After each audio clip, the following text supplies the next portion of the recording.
আসসালামু আলাইকুম রহমতুল্লাহ। ইরান মার্কিন যুদ্ধ প্রায় 11 দিন এর মাথায় গড়ালো। কার বেশি ক্ষতি হয়েছে এটা এই মুহূর্তে বলা মুশকিল। দুই দলই হামলা পাল্টা হামলার মধ্যে দিয়ে এই যুদ্ধ এগিয়ে চলেছে। তবে 54টা মুসলিম কান্ট্রি থাকা সত্ত্বেও ইরানের পাশে কেন মুসলিম দেশগুলো নেই? আজকের আলাপটা সেই।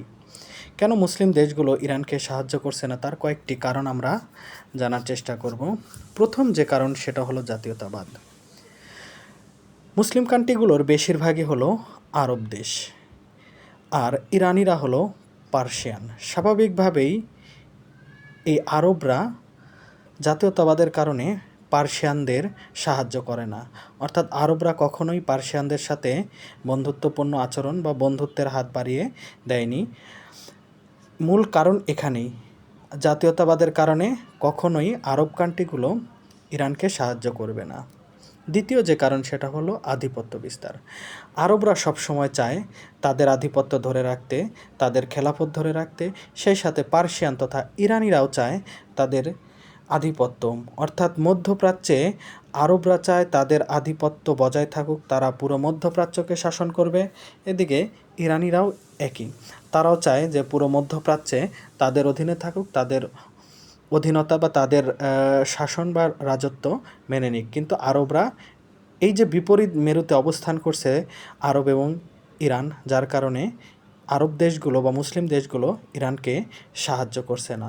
অর্থাৎ আধিপত্য বিস্তারই এই আরবদের বা ইরানিদের সাহায্য না করার একটি কারণ হতে পারে।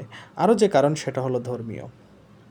আরবরা মূলত সুন্নি মুসলমান, আর ইরানিরা মূলত শিয়া সুন্নি দ্বন্দ্ব হাজার বছরের ইতিহাস। এই হাজার বছরের ইতিহাসে শিয়া সুন্নি কখনোই এক হতে পারেনি। শিয়ারা মনে করে তারা সঠিক, সুন্নিরা মনে করে তারা সঠিক। এই দ্বন্দ্ব চলে আসছে হাজার বছর ধরে। এ কারণেই মুসলিম কান্ট্রিগুলো ইরানের পাশে এসে দাঁড়াচ্ছে না। আরও যে কারণ সেটা হলো ইকোনমিক। মূলত ইরান এবং আরব কান্ট্রিগুলো তেল সমৃদ্ধ এবং গ্যাস সমৃদ্ধ। সৌদি আরব চায় তাদের তেল গ্যাস সারা বিশ্বে চলবে, কিন্তু ইরানের তেল গ্যাস চলবে না। কারণ তাদের তেল গ্যাস যদি সারা বিশ্বে চলে তাহলে তারা অর্থনৈতিকভাবে লাভবান হবে, তাদের অর্থনীতি চাঙ্গা হবে এবং মধ্যপ্রাচ্যে তাদের যে আধিপত্য, তাদের যে খেলাফতের যে স্পৃহা সেগুলো বৃদ্ধি পাবে। তারা তাদের আধিপত্য বজায় রাখতে পারবে এবং ইরানকে দমায় রাখতে পারবে। কিন্তু ইরান যদি তেল গ্যাস বিক্রি করতে পারে তাহলে ইরানের আধিপত্য আসবে বা ইরান অর্থনৈতিকভাবে শক্তিশালী হবে। এই ভয়েই জাজিরাতুল আরব বা আরব কান্ট্রিগুলোর সবচেয়ে বেশি, যার কারণে আরব কান্ট্রিগুলো বা আরব দেশগুলো ইরানকে সাহায্য সহযোগিতা করছে না এবং ভবিষ্যতেও ইরান করবে না।